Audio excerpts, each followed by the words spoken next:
Once upon a time, there lived a little girl who hid her humble origins all her life and preferred to invent her own legend.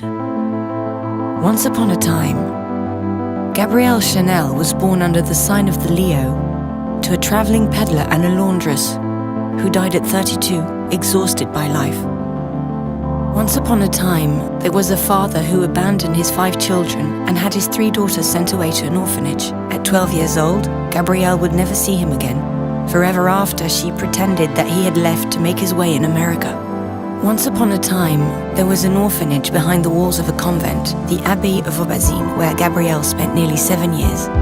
The Romanesque purity of this ascetic world would inspire her sense of austerity and her taste for black and white, while the opulence of religious garments and ceremonial objects would spark her fascination with Baroque style, gold and colored gems in years to come. Once upon a time, there was a beautiful young girl who spent her days sewing and her nights singing in a cabaret before troops of cavalrymen. She was called Coco because she often sang, "Who's seen Coco in the Trocadero?" She always preferred to pretend that Coco was the nickname given to her by her father. Once upon a time, a young woman with a boyish allure refused to ride side saddle on the horses of a well-born cavalier, Etienne Balzan. She dressed like no one else, taking her inspiration from masculine attire and inventing new styles of hat, which she stripped off their birds and feathers to make them simpler, lighter, more chic. Her first clients were working girls, but society quickly followed.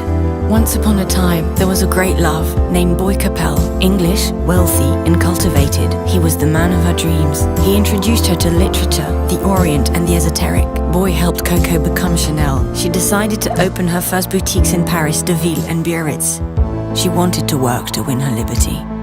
Once upon a time, a revolution came to pass when, in a stroke of genius, Coco Chanel transformed the female silhouette. She shortened dresses, revealed ankles, freed the waist, eliminated corsets, revived jersey, cut her hair and bronzed her skin. Chanel closed one era and launched a new century of fashion.